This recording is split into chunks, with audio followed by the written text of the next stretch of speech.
Welcome back. I'm John Stark, your favorite blind film critic, and today we're going to be talking about Freud's Last Session. This is currently hovering on Netflix if you want to watch it, and it does not have audio description because it's Bleeker Street. So, they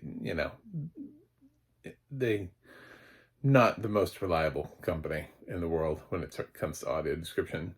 Um, This is Anthony Hopkins and Matthew Goode, and it's surprisingly about Sigmund Freud. Who would have thought?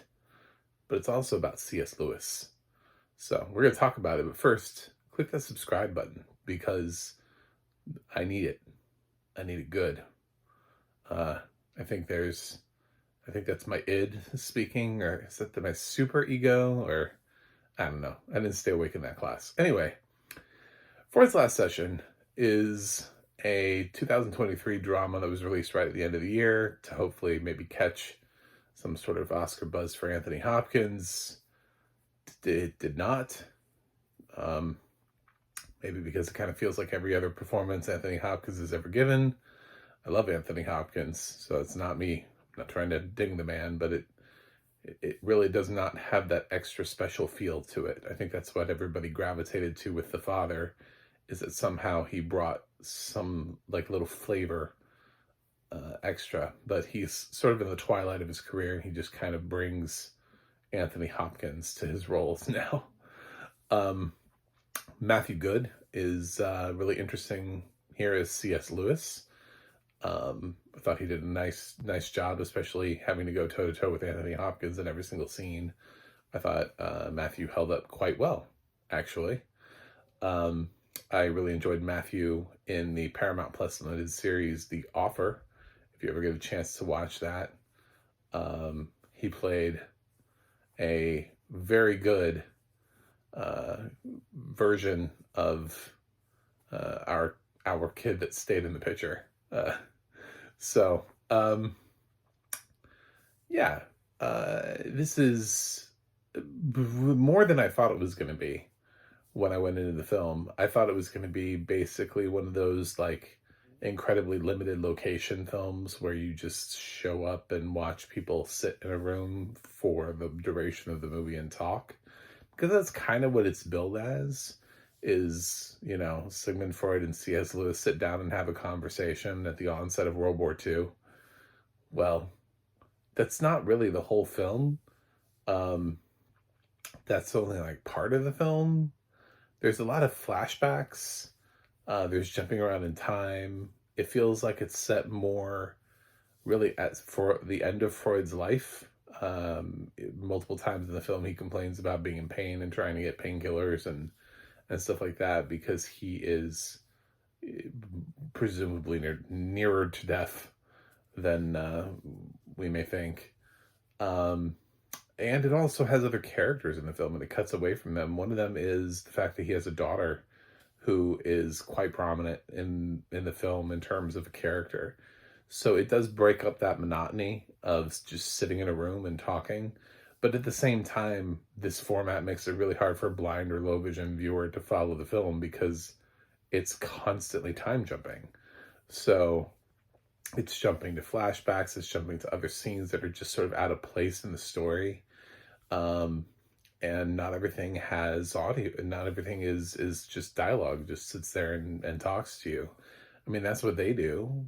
There are large chunks of this film that are just between Freud and Lewis, where they're just sitting there talking, and the audio description would just be giving you facial expressions and reactions and stuff like that. And clarifications too. Like there's a moment where Freud decides to smoke, and he clarifies that he's smoking a cigar. So in case you were wondering, is he smoking a cigarette or what? Well, he'll say it eventually if you give it time. But things like that would be clarified in audio description that are just not in the script. There for Lewis, though, who flashes back to his time as a soldier during World War I, there's actually like a battle sequence here, which makes that really hard to follow. Obviously, Lewis survives, otherwise he wouldn't be able to write the novels he wrote or have this conversation.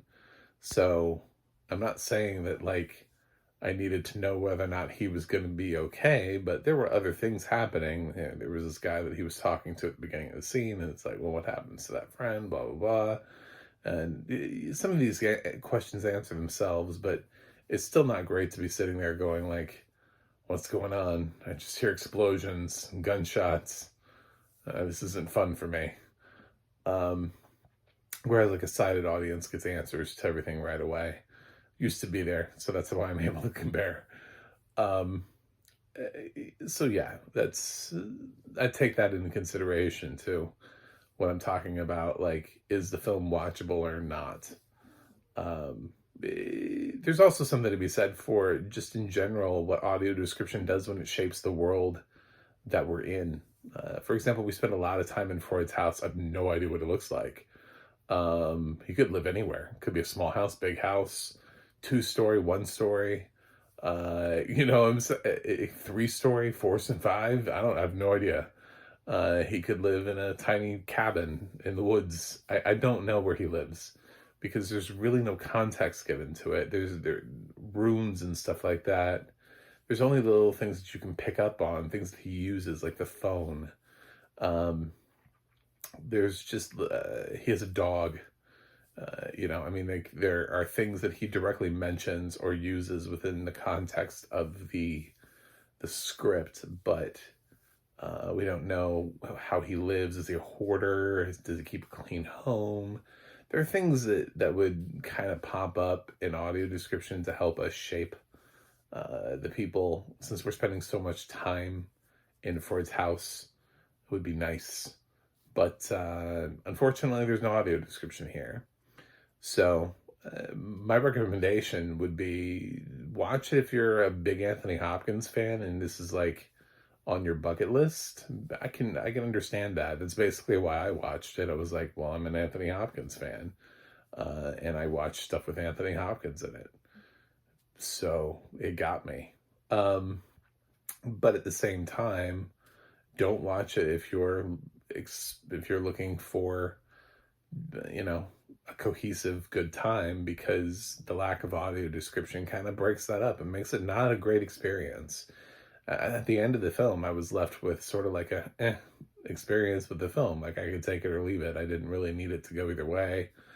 I didn't really feel a large distaste for the film. I also didn't feel a warm love.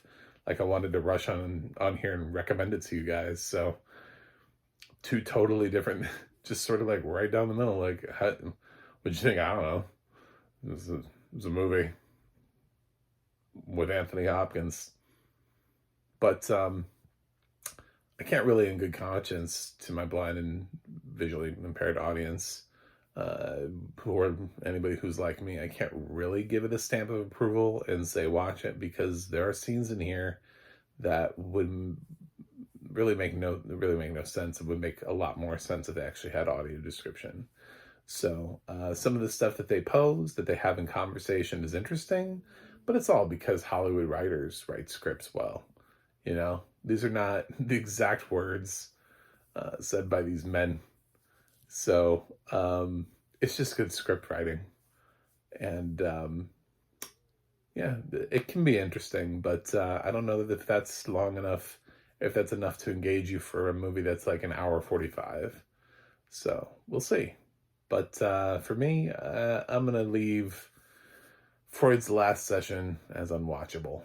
I'm not grading it because I can't.